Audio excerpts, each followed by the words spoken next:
What's up everybody, Nudini here, and today I'm going to be showing you how to make the best shooting guard build for NBA 2K22 Next Gen.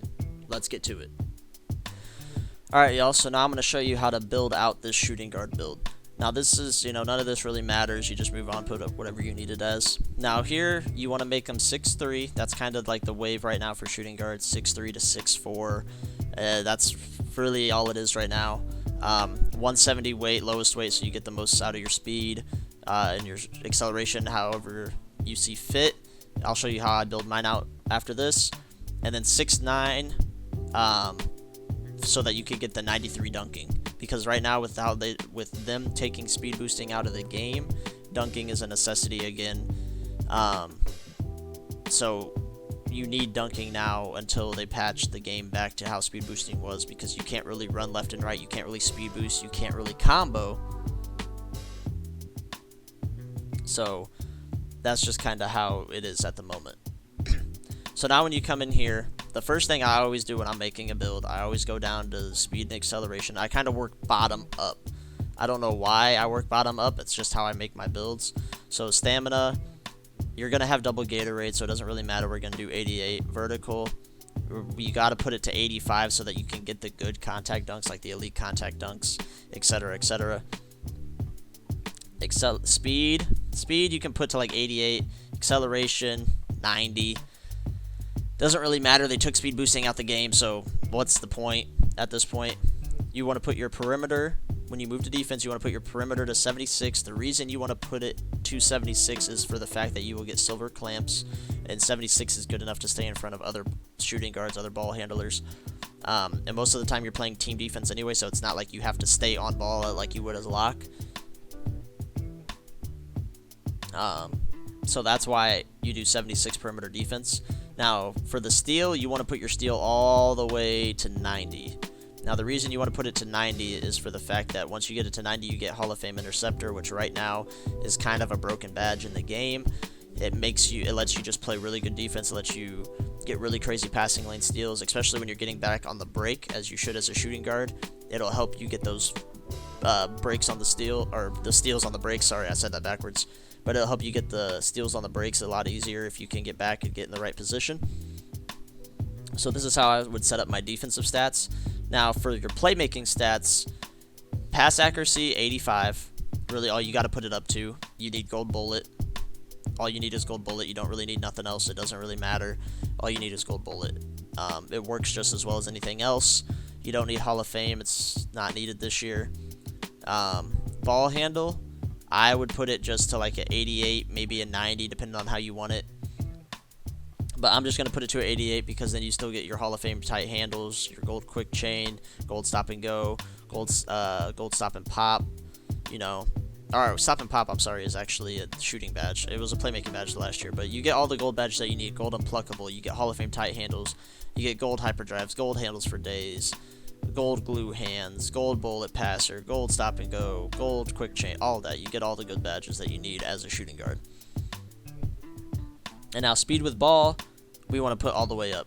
Now the reason you want to put it all the way up is because with 92 speed with ball, you get Hall of Fame quick first step, which is a very important badge.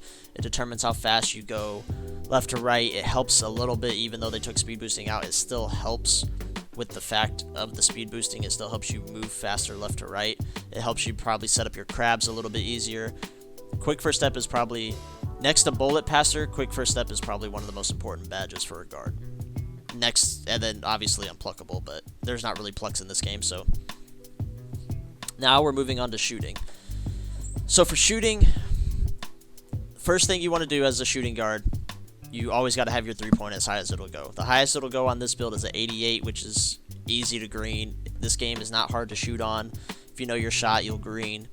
88 is good enough to green as a shooting guard. You still get mismatch expert gold. You get spot up limitless gold, hot shot hunter gold, stop and pop gold, which is a very underrated badge, probably my favorite shooting badge as a guard. You still get blinders gold. All the badges you would need at a high level, you get. Now you want to take your mid-range and you want to put it up to 80. The only reason you want to put it up to 80 is so that you can make your middies. You also get the extra shooting badge when you get it to 80. So that's where I would put it at. You want to be able to make your mid-ranges. And then your free throw, just put it up to 80. 80 is greenable, and the whites are also makeable at that. So that's how I would set up my shooting badges. Now the badges you would rock at shooting guard are probably Stop and Pop, Limitless Spot Up, Mismatch Expert, Green Machine, Deadeye, Hot Zone Hunter. You also need Sniper. You got to put your Sniper at least gold. So you got enough badges to work with, and also depending on your college, how much you get from your college, or if you've got the +1 every season from the seasons that they're doing this year, you can get a lot of shooting badges. So this is like the perfect amount of shooting badges. Even if you don't have the extra, this is still a good amount of shooting badges. Now, when we move on to finishing, the first thing you want to do is you want to throw your dunk all the way to 92. Excuse me. You want to put it all the way to 92. The reason you do this is because at 92 you get the good dunks. You get the good dunk packages. If you want it to be a 93, you can just take this down, but there's no point. So this is how I would do mine. I would just put this at an 80. You get 17. You really only need Gold Poster, Slithery, Giant Slayer. You know, those are Limitless Takeoff. Those are the badges that you really need. So this is how I would build mine out, and then you just add this last little bit wherever you want. You put it there, it does nothing.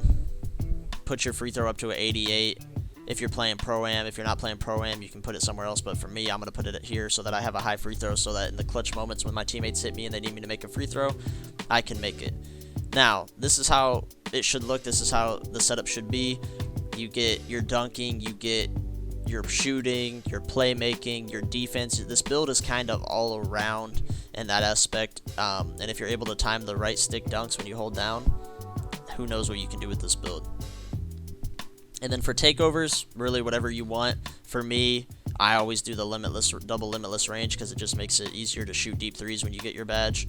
So this is how I would build out my shooting guard. And there you have it. That's the best shooting guard build for NBA 2K22 Next Gen. It can shoot, it can dunk, it can play defense, it can dribble, it can play make, it can do it all. Thank y'all for tuning in. Make sure you drop a like and subscribe. Peace out, y'all.